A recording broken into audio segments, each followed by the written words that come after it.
Movie শুরু হয়। একটা ঘোড়ার গাড়ি বরফে ঢাকা পাহাড়ি রাস্তা দিয়ে রেড রক নামে একটা জায়গার দিকে যাচ্ছিল।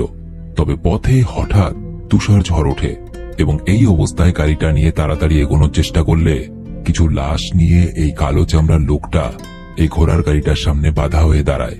আর যেহেতু এটা এমন সময় ছিল যখন কালো চামড়ার মানুষ দেখলেই সন্দেহ করা হতো, সুতরাং সেই ঘোড়ার গাড়ির ড্রাইভার, যার নাম ওবি, সে সন্দেহের কণ্ঠে জিজ্ঞেস করে, কি চাই আপনার, কে আপনি? লোকটা কেমন একটা ঠান্ডা স্বরে শুধুমাত্র এতটুকু জানতে চায়, আপনার গাড়িতে কি আরেকজনের জায়গা হবে? তার পরিচয় জানতে চায় ওবি।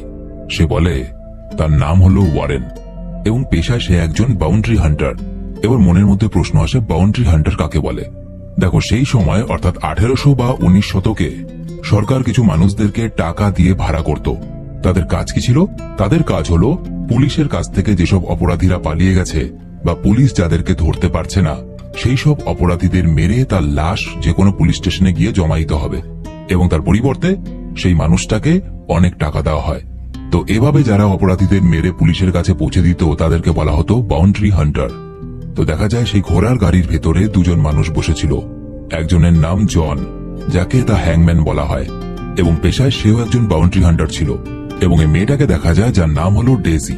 ডেজি একজন অপরাধী ছিল যাকে ধরে আনার জন্য সরকার থেকে $10,000 দেওয়া হবে জনকে। এবং এই মেয়েটাকে নিয়ে জন এক জায়গায় যাচ্ছে যেখানে জন এই মেয়েটাকে পুলিশের হাতে তুলে দেবে এবং এই মেয়েটার 2 দিন পরে ফাঁসি হবে। জন বাইরের ওই কালো লোকটার কথাবার্তা শুনে একটু সন্দেহ জেগে ওঠে যে এই মেয়েটাকে বাঁচানোর জন্য হয়তো এই মেয়েটার দলের কেউ এসেছে। জন ওয়ারেনকে জিজ্ঞেস করে, তুমি যে সত্যিই বাউন্ডারি হান্টার সেটার কোনো প্রমাণ আছে? ওয়ারেন বলে, এই দেখুন, এই 3টে লোককে মারার আমার কাছে সরকারি অর্ডার আছে, সুতরাং আমি একজন বাউন্ডারি হান্টার। জন জিজ্ঞেস করে, প্রতিটা বাউন্ডারি হান্টারের তো একটা করে পার্সোনাল ঘোড়া থাকে, যে ঘোড়ায় সে যাতায়াত করে, আপনার ঘোড়াটা কোথায়? লোকটা বলে, এই প্রচন্ড তুষার ঝড়ে ঠান্ডা সহ্য না করতে পেরে আমার ঘোড়াটা মারা গেছে আর আমি মাঝপথে বিপদে পড়ে গেছি, তাই আপনার কাছে সাহায্য চাইছি। কিছুক্ষণ পর জন তাকে গাড়িতে উঠে আসার অনুমতি দেয়। এরপর বরফের ঝড়ের মধ্য দিয়ে ঘোড়ার গাড়িটা বেশ জোরেই এগোতে থাকে, কারণ যেভাবে ঝড়ের তাণ্ডব বাড়ছে তাতে যত তাড়াতাড়ি সম্ভব একটা নিরাপদ আস্তানা খুঁজে বের করতে না পারলে সবাই মরবে। পথে যেতে যেতে একসময় ওয়ারেন জনকে একটা চিঠি দেখায়। এই চিঠিটা তৎকালীন আমেরিকার প্রেসিডেন্ট আব্রাহাম লিঙ্কন পাঠিয়েছিল ওয়ারেনকে, ওয়ারেনের প্রশংসা করে। কিন্তু সেখানে বসে থাকা অপরাধী মেয়েটা, যার নাম ডেসি, সে চিঠিটা দেখার ভান করে সেই চিঠিটায় থুতু দিয়ে দেয় এবং এটা দেখে ওয়ারেন রেগে গিয়ে ডেসিকে এক ঘুষি মারে, আর এতটাই জোরে মারে যে সে নিজে এবং সাথে টান লেগে জন পর্যন্ত সোজা ছিটকে ঘোড়ার গাড়ি থেকে বেরিয়ে বরফের উপরে গিয়ে পড়ে। ঘোড়ার গাড়িটা সেখানে দাঁড়িয়ে যায় এবং ঘোড়ার গাড়ির চালক, যার নাম ওবি, সে চেঁচিয়ে জানায় যে দূর থেকে বরফের ঝড়ের মধ্য দিয়ে একটা লোক হেঁটে আসছে তাদের দিকেই। ব্যাস এই কথা শোনার সাথে সাথে জন ধরে নেয় যে ওয়ারেন ডেসিকে সাহায্য করতে এখানে এসেছে এবং ইচ্ছে করে ডেসিকে ঘোড়ার গাড়ির বাইরে বের করে নিয়ে এসেছে। আর যে লোকটা আসছে সেই লোকটা নিশ্চয়ই এদের দুজনের সঙ্গে মিলে আছে। তারা 3 জন মিলে জনকে মেরে ডেসিকে এখান থেকে নিয়ে পালাবে। কিন্তু ওয়ারেন জনকে বলে, তুমি ভুল ভাবছো, আমি নিজেও একজন বাউন্ডারি হান্টার, আমি কেন এইসব অপরাধীদের সাহায্য করব? কিন্তু জন কাউকেই বিশ্বাস করে না ঠিক মতো। জন বলে, তাহলে রেড রক পর্যন্ত তুমি যদি আমাদের সাথে ঘোড়ার গাড়িতে যাও তাহলে তোমাকে কিন্তু হাত করা পড়ে যেতে হবে, কারণ আমার তোমাকে বিন্দুমাত্র বিশ্বাস নেই। জনের কথা রাজি হয়ে যায় ওয়ারেন। ওদিকে দেখা যায় যে লোকটা একটু আগে দৌড়তে দৌড়তে আসছিল সে ঘোড়ার গাড়ির কাছে এসে পৌঁছে গেছে। জন লোকটার দিকে বন্দুক তাক করে বলে, কে তুমি? লোকটা বলে, আমার নাম ক্রিস আর আমি পুলিশের লোক, আমি একজন পুলিশ এবং রেড রকে পৌঁছানো আমার জন্য খুব জরুরি, দয়া করে আমাকে একটু সাহায্য করুন। যেহেতু পুলিশের লোক বলছে তাই সন্দেহ হলেও জন তাকে গাড়ির মধ্যে আসার অনুমতি দিয়ে দেয়। সেই ঘোড়ার গাড়িটা এরপর ছুটছিল, কিন্তু আবহাওয়া আরো খারাপ হতে শুরু করে এবং তারপর তারা বাধ্য হয়ে একটা জায়গায় এসে দাঁড়ায়। তারা যেখানে এসে দাঁড়ায় সেখানে একটা বাড়ির মতো দেখা যায়। এখনকার দিনে হোটেল যেরকম, সেই জায়গাটাও ছিল সেরকম। সেখানে আশ্রয় নেওয়া যায় এবং সেখানে খাবার দাবারও পাওয়া যায়। এটার নাম ছিল মেনিস হাওয়ার্ডাসারি। আজকের রাতটা তাদেরকে এখানেই কাটাতে হবে। সেখানে পৌঁছানোর সাথে সাথে বব নামের এই লোকটা বেরিয়ে এসে জানায় সে এই সরাইখানার মালিক। এই সরাইখানার আগে মালিক ছিল মিনি আর ডেভ নামে 2 জন। যেহেতু তারা নেই সুতরাং আমি এই সরাইখানাটার মালিক এবং আমি দেখাশোনা করছি। দেখা যায় আবহাওয়া খারাপ হওয়ার কারণে একটু আগে সেখানে আরেকটা ঘোড়ার গাড়ি এসে পৌঁছেছে। জন ডেসিকে নিয়ে সরাইখানার ভেতরে যায়। ওয়ারেন বব নামের ওই লোকটাকে জিজ্ঞেস করে, এই সরাইখানার যে আগের মালিক, যার নাম মিনি আর দেব, ওরা কোথায় গেছে? বব বলে ওরা 1 সপ্তাহ আগে এখান থেকে চলে গেছে। ওয়ারেনের কিন্তু মনের মধ্যে সন্দেহ দেখা দেয় এই ববকে নিয়ে। এই মুভির মধ্যে কিন্তু সবগুলো চরিত্র একে অপরকে সন্দেহ করছে, এই জিনিসটা মাথায় রাখবে। এরপর দেখা যায় আরেকটা যে ঘোড়ার গাড়ি সেখানে দাঁড়িয়েছিল, সেই ঘোড়ার গাড়িতে একটু আগেই আরো 3 জন এসেছে, যারা কিনা সেই সরাইখানাটার ভেতরে ছিল। এই লোকটার নাম হলো অসওয়াল্ডো। সেও পেশায় একজন বাউন্ডারি হান্টার ছিল। আর এই লোকটা, এনার নাম হলো জো গেজ। এ একজন রাখাল, মানে গরু টরু চড়ায়। এতদিন কাজ করে অনেকগুলো টাকা কামিয়েছিল এবং শীতকালটা মায়ের সঙ্গে কাটাবে বলে তার মায়ের কাছে যাচ্ছিল। আর এই বৃদ্ধ লোকটার নাম হলো স্যানফোর্ড। ইনি যুদ্ধের সময় সেনাবাহিনীর একজন অফিসার ছিলেন এবং এনার ছেলে নাকি কোনো একটা কাজের সূত্রে বহু বছর আগে এখানে এসেছিল এবং তারপরে তার ছেলের কোনো খবর পায়নি সে। তাই ছেলের জন্য অনেকদিন অপেক্ষা করার পর সে বুঝতে পারে তার ছেলে হয়তো বেঁচে নেই এবং তার ছেলের জন্য একটা স্মৃতিসৌধ বানানোর জন্য সে রেড রকে যাচ্ছে। সুতরাং এই 3 জনও তুষার ঝড়ের কবলে পড়ে এই সরাইখানায় আশ্রয় নিয়েছে এবং এখান থেকে শুরু হয় মৃত্যুর খেলা। দেখা যায় ওয়ারেন আর বব ওই সরাইখানার ভিতরে ঢুকে আসে। আর এখানে বলে রাখি, তারা যতবারই সেই ঘরের ভিতরে ঢুকছিল ততবারই তাদের 2টো কাঠের তক্তায় পেরেক মেরে দরজাটা বন্ধ করতে হচ্ছিল, কারণ দরজার লকটা ভেঙে গেছে। আর এই ব্যাপারটা সবারই একটু অদ্ভুত লাগছিল, দরজার লকটা ভাঙা কেন? এবং তার থেকেও বড় ব্যাপার হলো, এই সরাইখানাটার যারা মালিক ছিল, যাদের নাম ছিল মিনি এবং ডেভ, তারা হঠাৎ করে ঘুরতে চলে গেল কেন? তবে কি তাদের গায়েব করে দেওয়া হয়েছে? কে করেছে? ওয়ারেনের কিন্তু এই জিনিসগুলো মেনে নিতে অসুবিধা হচ্ছিল, কেমন যেন খটকা লাগছিল। ইতিমধ্যে জন ওয়ারেন আর ঘোড়ার গাড়ির চালক ওবিকে আলাদা করে ডেকে নিয়ে এসে বলে, আমি একদম নিশ্চিত যে আমাদের আগের ঘোড়ার গাড়িটায় যে লোকগুলো এখানে এসে উঠেছে তাদের মধ্যে কেউ একজন হয়তো এই ডেজিকে ছাড়াতে এসেছে আমাদের হাত থেকে। জন এই মানুষগুলোকে বিন্দুমাত্র বিশ্বাস করতে পারছে না এবং এই জন্য ঘোড়ার গাড়ি চালক ওবিকে সে বলে, ওয়ারেন এবং ক্রিস, মানে সেই পুলিশটা, এই 2 জন বাদ দিয়ে বাকিদের কাছ থেকে বন্দুকগুলো নাও এবং বাইরে ফেলে আসো। কারণ তখনকার দিনে যারা বাইরে যাতায়াত করত বেশিরভাগ মানুষেরই ব্যক্তিগত বন্দুক থাকত। সেখানে থাকা সেনা প্রধান স্যানফোর্ডকে ক্রিস আর ওয়ারেন দুজনেই চিনতে পারে। এখানে জানা যায় আমেরিকার একটা জঘন্য ঘটনা, যেটা কিনা বাটন রুজের যুদ্ধের পর উত্তর আমেরিকায় যত সব কালো চামড়ার যুদ্ধবন্দী ছিল তাদেরকে ক্যাম্পে না নিয়ে গিয়ে এই স্যানফোর্ড আর তার সেনাবাহিনীর বাকিরা সেই কালো চামড়ার মানুষগুলোকে হত্যা করে, কারণ তাদের দোষ ছিল তাদের গায়ের রং কালো। ওয়ারেন স্যানফোর্ডকে জিজ্ঞেস করে, এতগুলো কালো চামড়ার মানুষগুলোকে মেরে কেমন লেগেছিল? স্যানফোর্ড বলে, আমার কিছু করার ছিল না, অতগুলো কালো চামড়ার মানুষকে বাঁচিয়ে রাখার মতো সময় অর্থ কোনোটাই আমার ছিল না। এই কথা শোনা মাত্র ওয়ারেনের রক্ত গরম হয়ে ওঠে, মাথায় আগুন জ্বলে যায়।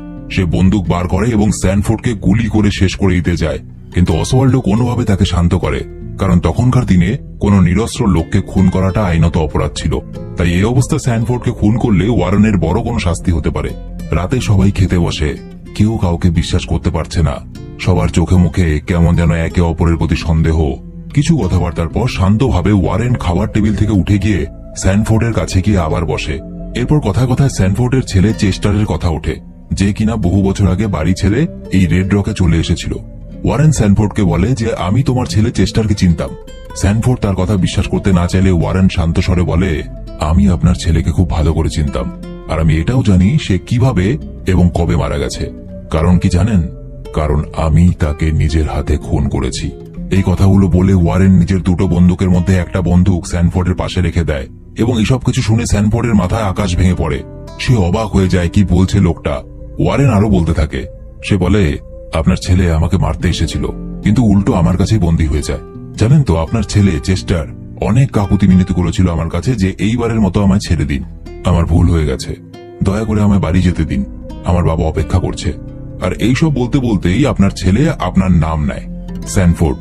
ব্যাস, এই নামটা জানানোটাই আপনার ছেলে সব থেকে বড় ভুল ছিল, কারণ যেই মুহূর্তে আমি জানতে পারি যে আপনার মতো একটা নৃশংস জানোয়ার প্রকৃতির আমেরিকান মানুষ, যে কিনা মুহূর্তের মধ্যে হাজার হাজার কালো মানুষকে শুধুমাত্র গায়ের রং কালো বলে হত্যা করেছে, সেই মানুষের ছেলের সামনে আমি দাঁড়িয়ে আছি, সুতরাং আপনার ছেলেকে আমি তো মারবই। ওয়ারেনের মুখ থেকে বেরোনো প্রতিটা কথা যেন স্যানফোর্ডের বুকে গিয়ে বিচ্ছিল। সেই ওয়ারেনকে বারবার বলে, চুপ করো, আমি আর কিছুই শুনতে চাই না, তুমি এসব মিথ্যে কথা বলছো। কিন্তু ওয়ারেন কিছুতেই থামে না। সে বলে, আসলে কি বলুন তো, আপনার ছেলেকে যেদিন আমি গুলি করে মেরেছিলাম, ইচ্ছা করলে সহজে মেরে ফেলতে পারতাম, কিন্তু তাকে আমি একটু একটু করে কষ্ট দিয়ে তিলে তিলে মারতে চেয়েছিলাম। তাই প্রথমে আমি তাকে ঠান্ডার মধ্যে সমস্ত জামা কাপড় খুলে তাকে উলঙ্গ করে দিয়েছিলাম, ওই হাড় কাঁপানো ঠান্ডায় বরফের মধ্যে উলঙ্গ অবস্থায় আপনার ছেলেকে 2 ঘন্টা হাঁটিয়েছিলাম। একজন সাদা চামড়ার লোকের উপরে কৃতদাসের মতো অত্যাচার করতে পেরে একটা আলাদাই তৃপ্তি অনুভব করেছিলাম জানেন। কিন্তু একসময় আপনার ছেলের চেষ্টা ঠান্ডা সহ্য করতে না পেরে বরফের ওপর লুটিয়ে পড়ে এবং আমার কাছে একটা কম্বলের জন্য হাতে পায়ে ধরতে থাকে। কিন্তু তখন আমার মাথায় না একটা বুদ্ধি খেলে যায়। আপনি যেমন যুদ্ধের সময় ক্যাম্পে নিয়ে যাওয়ার নাম করে মিথ্যা প্রতিশ্রুতি দিয়ে কালো চামড়ার মানুষগুলোকে হত্যা করেছিলেন, আমিও একইভাবে আপনার ছেলেকে বলেছিলাম তার ছেলে যদি আমাকে তার সঙ্গে যৌন নির্যাতন করতে দেয় তাহলে আমি তাকে একটা কম্বল দেব। এবং বিশ্বাস করুন, আপনার ছেলের সঙ্গে আমি ততক্ষণ পর্যন্ত যৌন অত্যাচার করেছিলাম যতক্ষণ না পর্যন্ত আপনার ছেলে আস্তে আস্তে মারা না যায়। নিজের ছেলের এরকম নির্মম খুনের বর্ণনা শুনে স্যানফোর্ডের সহ্যের বাঁধ ভেঙে যায়, আর সে ওয়ারেনকে মারার জন্য হাতে রাখা বন্দুকটা তুলে নিতেই ওয়ারেন তাকে গুলি করে মেরে ফেলে। আর স্যানফোর্ডের হাতে যেহেতু তখন বন্দুক ছিল, সুতরাং এবার সেটা খুন বলে আইনের চোখে গণ্য হবে না। কেউ জানে না ওয়ারেন এতক্ষণ যা যা বলছিল সবকিছুই কি সত্যি ছিল, সত্যি কি সে চেষ্টাকে এইভাবে মেরেছিল, নাকি সম্পূর্ণটাই তার বানানো কাহিনী ছিল শুধুমাত্র স্যানফোর্ডকে হত্যা করার জন্য। কারণ হতেই পারে যেহেতু স্যানফোর্ড একজন সাদা চামড়ার আমেরিকান মানুষ ছিল, সুতরাং ওয়ারেনের কিন্তু তার প্রতি প্রচন্ড ঘৃণা ছিল এবং স্যানফোর্ডকে সে হত্যা করতে চায়। কিন্তু স্যানফোর্ডের হাতে যদি বন্দুক না থাকে তাহলে তাকে সে আইনত মারতেও পারবে না। সুতরাং সে নিজের একটা বন্দুক তার সামনে দিয়ে দেয় এবং তার ছেলেকে মারার নির্মম কাহিনী শোনায়, যাতে রেগে গিয়ে স্যানফোর্ড ওয়ারেনের দিকে বন্দুক তাক করে আর ওয়ারেন তাকে মারতে পারে। এই ঘটনার পর দেখা যায় বাকিরা আলোচনা করতে থাকে যে ওয়ারেন এইভাবে স্যানফোর্ডকে হত্যা করে কি ঠিক করলো। কিন্তু ওয়ারেনের যেন কোনো শোক তাপ নেই, কারণ সে বিশ্বাস করে সে ভুল কাজ করেনি। সে ঘরের একটা কোণে বসে মদ খেতে থাকে। রাত ততক্ষণে আরো বেড়ে গেছে এবং রাত বাড়ার সাথে সাথে চারদিকে তাপমাত্রা ক্রমশ কমছে। প্রচন্ড ঠান্ডা, আরো প্রচন্ড ঠান্ডায় চারদিক কাবু হয়ে গেছে। রাতের অন্ধকারেই বব আর ওবি দুজন মিলে স্যানফোর্ডের লাশটা বাইরে এক জায়গায় রেখে আসে, কারণ একটা মৃতদেহের সঙ্গে এখানে কাটানো কারো পক্ষে সম্ভব নয়। এরপর তারা ফিরে এলে বব আর জন সেখানে আগে থেকে বানিয়ে রাখা একটা কফি খেতে থাকে। তাদের দেখে ক্রিসও কফির কাপে চুমুক দিতেই যাবে, এমন সময় জন আর ওবির ভীষণ পরিমাণে রক্তবমি হতে থাকে। ওবি সেখানে তখনই মারা যায়। আর এটা দেখে ডেসি যেন কেমন একটা খুশি অনুভব করে। সে জনের কানে কানে ফিসফিস করে বলে, তুমিও তো মরে জাহান্নামেই যাবে, সেখানে গিয়ে বলো ডেসি তোমায় পাঠিয়েছে। জন একজন বাউন্ডারি হান্টার, তার শরীরের আলাদাই জোর, তাই সে অত সহজে হার মেনে নেয় না। উল্টে জন ডেসিকে মাটিতে ফেলে মারতে থাকে নির্মম ভাবে। এমন সময় ধস্তাধস্তিতে জেসি জনের কোমর থেকে তার বন্দুকটা বের করে এবং জনকে গুলি করে সেখানেই মেরে ফেলে। দূরে বসে পুরো ব্যাপারটা ওয়ারেন এতক্ষণ লক্ষ্য করছিল। সে ডেসির হাতটা যেহেতু হাতকড়া দিয়ে জনের সঙ্গে আটকানো ছিল, তাই এবার ওয়ারেন এসে ডেসির হাত থেকে জনের বন্দুকটা নিয়ে নেয়। আর যাতে সে হাতকড়াটা খুলতে না পারে সেই জন্য জনের কাছ থেকে সে হাতকড়া চাবিটা নিয়ে ফেলে দেয়। এরপর সে ক্রিসকে নিজের কাছে ডেকে আনে, অর্থাৎ সেই পুলিশটাকে, এবং তার হাতে একটা বন্দুক দেয়। এরপর দুজনে মিলে বাকিদের দিকে বন্দুক তাক করে সবাইকে দেওয়ালের দিকে মুখ করে দাঁড়াতে বলে, কারণ তারা পরিষ্কার বুঝে গেছিল যে এখানে কেউ বিশেষ চালাকি করার চেষ্টা করছে এবং সবাইকে মারার চেষ্টা করছে। এবার এখানে প্রশ্ন আসে, কফি খেয়ে জন আর ওবির ওই অবস্থা কেন হলো, আর ওয়ারেনই বা সবাইকে ছেড়ে হঠাৎ ক্রিসের উপর কেন ভরসা করছে? দেখো, প্রথমত ওয়ারেন বুঝে যায় সে যখন স্যানফোর্ডের সঙ্গে কথা বলছিল তখন কেউ ওই কফির মধ্যে বিষ মিশিয়ে দিয়েছিল। বাকি সবার চোখ তখন ওয়ারেনের দিকে থাকায় কেউ বিষয়টা লক্ষ্য করেনি, অর্থাৎ ওই সরাইখানায় কেউ তাদেরকে মারার জন্য ষড়যন্ত্র করছে। কিন্তু সেটা কে এবং জন কেন বাকি মানুষগুলোকে অবিশ্বাস করছে এবং ক্রিসকে ভরসা করছে? কারণ ক্রিসই একমাত্র মানুষ যে কিনা ওই কফিটা প্রায় খেয়েই ফেলতে যাচ্ছিল। কাজেই ওয়ারেন শিওর হয়ে যায় যে ক্রিস আর যাই হোক না কেন অন্তত কফিতে বিষ মিশায়নি, সুতরাং ক্রিসকে ভরসা করা যায়। এদিকে ওয়ারেনের মাথায় কিন্তু অন্য একটা হিসেব চলছিল। আসলে সে এই সরাইখানায় এর আগেও এসেছে এবং এর আগে আসার ফলে এই সরাইখানার রান্নাও খেয়েছে। আজকে রাতে তাদেরকে যে খাবারটা খেতে দেওয়া হয়েছে সেই খাবারের স্বাদ কিন্তু মিনির হাতে বানানো খাবারের মতোই, অর্থাৎ যে কিনা এই সরাইখানার আগের মালকিন ছিল। সুতরাং মিনি যদি এক সপ্তাহ আগে বাইরে ঘুরতে গিয়ে থাকে তাহলে আজকের রান্না করা খাবারের স্বাদ মিনির হাতের মতো কেমন করে লাগছে। কাজী ওয়ারেন নিশ্চিত হয়ে যায় যে মিনি আর ডেভ মোটেও কোথাও ঘুরতে যায়নি, তারা এখানেই ছিল, এমনকি 2-3 ঘন্টা আগে পর্যন্ত এখানেই ছিল। হতে পারে আজকে যখন মিনি আর ডেভ সরাইখানা খোলে তখন তাদের কাছে কয়েকজন আসে যাত্রী সেজে এবং তারা সেখানে খাবার বানাতে বলে এবং মিনি আর ডেভকে খুন করে তারা এটাই বলে যে মিনি আর ডেভ 1 সপ্তাহ আগে এখান থেকে চলে গেছে। সুতরাং ওয়ারেনের ববের ওপরের প্রচন্ডভাবে সন্দেহ হচ্ছিল যে বব একজন খুনি সেই খুন করেছে মিনি আর ডেভকে, এবং একই সাথে সে একজন মিথ্যাবাদী। এরপর দেখা যায় কেউ কিছু বুঝে ওঠার আগেই ওয়ারেন ববকে বুকে ও মাথায় 4টা গুলি করে এবং মেরে ফেলে। ববকে মারার পর ওয়ারেন অসওয়াল্ডো আর জো গেজকে বলে, যা যা হয়েছে সত্যি সত্যি আমাকে বলো, এখানে কফিটাতে বিষকে মিশিয়েছিল, আর এখানে এই ডেজিকে ছাড়ানোর জন্য কে এসেছে? যদি না বলো, এই বিষ মেশানো কফিটা খাইয়ে কিন্তু আমি ডেজিকে শেষ করে দেবো এখানে। এ কথা শোনা মাত্র জো গেজ বলে ওঠে, না, ওকে কিছু করবেন না, কারণ কফিতে বিষ আমি মিশিয়েছি। এরপর দেখা যায় সেই সরাইখানার একটা গোপন জায়গায় কেউ একজন লুকিয়ে লুকিয়ে সেখানে কি হচ্ছে না হচ্ছে সব শুনছিল। এইবার সে ওয়ারেনকে গুলি করে দেয়। গুলিটা গিয়ে ওয়ারেনের একদম পুরুষাঙ্গে লাগে, হ্যাঁ ঠিক ওই জায়গায়, এবং যন্ত্রণায় সে আর্তনাদ করতে থাকে। এটা দেখে অসওয়াল্ডের কাছে লুকানো আরেকটা বন্দুক ছিল, সেটা দিয়ে সে পুলিশ অফিসার ক্রিসকে গুলি করে দেয়, এবং সেই গুলিতে অসওয়াল্ডো আহত হয়। এরপর দেখা যায় মুভির কাহিনী ফ্ল্যাশব্যাকে চলে যায়, অর্থাৎ পুরনো কিছু ঘটনা। সেই দিন সকালবেলায় কি ঘটেছিল সেটা দেখানো হয়। এই দিন সকালবেলায় এই সরাইখানাতে জো গেজ, অসওয়াল্ডো আর বব এবং জোডি ডোমিং নামে একটা লোক একটা ঘোড়ার গাড়ি করে সেখানে আসে। যেই ঘোড়া গাড়িটা আগে থেকে এখানে ছিল, যখন জন ওয়ারেন এলো সেই ঘোড়া গাড়িতে চেপে এসেছিল। এবং দেখা যায় সত্যি সেদিন সকালেও মিনি আর ডেভ এবং আরো 2জন হেল্পার সেখানেই ছিল, এবং মিনি আর ডেভের সঙ্গে ওই 3জন কথা বলে তাদের বিশ্বাস অর্জন করে সুযোগ বুঝে সবাইকে খুন করে, এবং গোলাগুলি চলার সময় এই দরজার লকের মধ্যে গুলি লেগে দরজার লকটা নষ্ট হয়ে যায়। স্যানফোর্ড তখন আগের থেকে সেখানে ছিল, কিন্তু স্যানফোর্ডকে তারা কিছু করেনি, ছেড়ে দেয়, কারণ অবসরপ্রাপ্ত যদি একজন সেনাপ্রধান সরকারি লোক তাদের সঙ্গে থাকে তাহলে তাদের কাজে অনেকটাই সুবিধা হবে। আর এই জোডি ডোমিং নামের লোকটা, এটা হলো ডেসির ভাই, আর বাকি 3জন হলো ডেসির গ্যাংয়ের সদস্য। তারা জানতো যে ডেসিকে যে বাউন্ডারি হান্টার অর্থাৎ জন গ্রেপ্তার করে নিয়ে যাচ্ছিল, তারা রাস্তার মধ্যে আস্তে আস্তে এখানে তুষার ঝড় লেগেই থাকে, সুতরাং তাদের একটা আশ্রয় দরকার পড়বে, এবং এই এলাকার মধ্যে এই একটা সরাইখানা ছাড়া আর কোনো সরাইখানা নেই। সুতরাং তারা যখন আশ্রয় নেবে এখানেই আশ্রয় নেবে, এবং এখানে আশ্রয় নেওয়ার পর প্ল্যান করে জনকে মেরে ফেলা হবে এবং ডেসিকে উদ্ধার করে তারা সেখান থেকে পালিয়ে যাবে। এরপর দেখা যায় সেদিন তারা মিনি, দেব এবং তাদের সহকারীদের মারার পর সেই লাশগুলো অন্য জায়গায় সরিয়ে সেই সরাইখানাটা সম্পূর্ণ পরিষ্কার করে নিজেদের কাছে এবং টেবিলের নিচে কিছু অস্ত্র লুকিয়ে রাখে, এবং জোডি মেঝের নিচে মিনিদের যে স্টোর রুম ছিল সেখানে লুকিয়ে পড়ে। তাদের প্ল্যান মাফিক সবকিছু চলছিল, এবং জন তো ডেজিকে নিয়ে সেদিন সেখানে আসে, কিন্তু সাথে ক্রিস আর ওয়ারেন আসবে এটা তাদের হিসেবের বাইরে ছিল। যাই হোক, কাহিনী আবার বর্তমানে ফিরে আসে। ওয়ারেনকে ক্রিস কোন রকমে বিছানায় তুলে শুয়ে দেয়। যদিও তার পেটে গুলি লেগেছে, তবে ওয়ারেনের যেখানে গুলি লেগেছে তাতে কিন্তু অবস্থা খুবই খারাপ। হ্যাঁ, ওই জায়গায় গুলি লাগাটা খুব দুঃখজনক ব্যাপার। এরপর ওয়ারেন আর ক্রিস ডেসিকে মেরে ফেলার হুমকি দিয়ে জোডিকে বলেন, নিজেদের বন্দুকগুলো ওপরে ছুড়ে দাও এবং হাত ওপর করে আমাদের কাছে স্যারেন্ডার করো।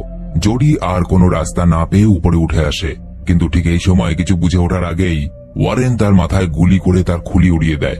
ওয়ারেন যে এইভাবে জোডিকে মেরে ফেলবে সেটা ডেসি বা বাকিরা কেউই আন্দাজ করতে পারেনি। ওয়ারেন ডেসিকে বলে, তো দাদা আমার যেই জায়গায় গুলি করেছে তারপরে কি আমি ওকে নিমন্ত্রণ করে খাওয়াবো, তাই মেরে ফেললাম। এখানে জানা যায় জোডির গ্যাংয়ের প্রায় সবার উপরেই সরকারের তরফ থেকে বড় সড় মোটা অঙ্কের পুরস্কার ঘোষণা করা আছে, যে এদেরকে জীবিত বা মৃত ধরতে পারলে সরকারের তরফ থেকে মোটা টাকা দেওয়া হবে। তাই এবার অসওয়াল্ডো, ডেজি আর জো ক্রিসকে টাকার লোভ দেখিয়ে বলতে থাকে, তুমি যদি ওয়ারেনকে মেরে ফেলে আমাদের 3জনকে পালাতে সাহায্য করো, তাহলে বব আর জোডির উপরে সরকার যে টাকাটা রেখেছিল সেই টাকাটা তোমার হয়ে যাবে। ভেবে দেখো, এই 2টো মৃতদেহ নিয়ে তুমি পুলিশের কাছে যাবে এবং এদের উপরে যে পুরস্কারটা আছে সেই পুরস্কারটা তুমি পেয়ে যাবে। ক্রিস তো রাজি হয়ই না, উল্টে ওয়ারেন অসওয়াল্ডোকে গুলি করে মেরে ফেলে। এরপর জো গেজ টেবিলের নিচে লুকিয়ে রাখা বন্দুকটা বের করে তাদের মারতে গেলে ওয়ারেন আর ক্রিস ঠিক সময় গুলি করে তাদেরকেও মেরে দেয়। ওয়ারেন এবার ডেসিকেও মারতে যায়, কিন্তু গুলি করতে গিয়ে সে দেখে তার বন্দুকে আর গুলি নেই, এবং এই সময় দেখা যায় ক্রিস ডেসিকে গুলি করতে গিয়েও ক্রিস অজ্ঞান হয়ে পড়ে যায়, কারণ তার এতটা রক্তক্ষরণ হয়েছিল সে জ্ঞান হারিয়েছে। ডেজি পাশে পড়ে থাকা একটা বন্দুক নেওয়ার চেষ্টা করে, কিন্তু তার হাতটা তখনও জনের সঙ্গে আটকানো, তাই সে কোনো রকমে জনের দেহটাকে টানতে টানতে নিয়ে আসে এবং দেওয়ালে ঝোলানো একটা ছুরি দিয়ে জনের হাতটা কুপিয়ে কুপিয়ে কেটে ফেলার চেষ্টা করতে থাকে। ওয়ারেনের শরীরে এতটা যন্ত্রণা হচ্ছিল যে তার নড়াচড়ার ক্ষমতা নেই, সে বারবার ক্রিসকে ডাকতে থাকে। ততক্ষণে ডেজি জনের হাতটা কিন্তু কুপিয়ে কেটে ফেলেছে, এবং এরপর ক্রিস ডেসিকে মেরে ফেলতে গেলে ওয়ারেন তাকে বারণ করে। সে বলে, দেখো, জন চাইলে ওই ডেজিকে অনেক আগেই মেরে ফেলতে পারত, কিন্তু ও সেটা করেনি, কারণ ও চেয়েছিল ডেজির যাতে ফাঁসি হয়, এবং ওকে ফাঁসি দিতেই নিয়ে যাওয়া হচ্ছিল। আমরা দুজনেই জানি আমাদের যা রক্তক্ষরণ হয়ে গেছে আমরা আর বেশিক্ষণ বাঁচব না, তাই মৃত্যু হওয়ার আগে কেননা জনের এই ইচ্ছাটা পূরণ করে দিয়ে যাই। এই বলে ডেজির গলায় দড়ি বেঁধে তারা দুজনে মিলে তাকে ওপরে উঠিয়ে কাঠের গুড়ি থেকে ঝুলিয়ে দেয় এবং ডেজিকে ওখানেই ফাঁসি দেয়। ক্রিস আর ওয়ারেন এখন মৃত্যুসজ্জায়, আর কিছুক্ষণের মধ্যে তারা মারা যাবে, আর মুভিটা এখানে শেষ হয়ে যায়। এই মুভিটার যিনি ডিরেক্টর ছিলেন তার নাম কোয়েন্টিন ট্যারেন্টিনো, আর কোয়েন্টিন ট্যারেন্টিনোকে হলিউডের অন্যতম একজন সেরা ফিল্ম মেকার বলা হয়। কোয়েন্টিন ট্যারেন্টিনোর আমি আরেকটা মুভি এক্সপ্লেন করেছিলাম যার নাম জ্যাঙ্গো আনচেইনড, যে মুভিতে লিওনার্দো ডিক্যাপ্রিও অভিনয় করেছিলেন। এই মুভিটার এক্সপ্লেনের লিঙ্ক দেখো তোমাদের সামনে চলে এসেছে। তো আজকে ভিডিওটা ভালো লেগে থাকলে জাস্ট ভিডিওতে একটা লাইক করে দিও।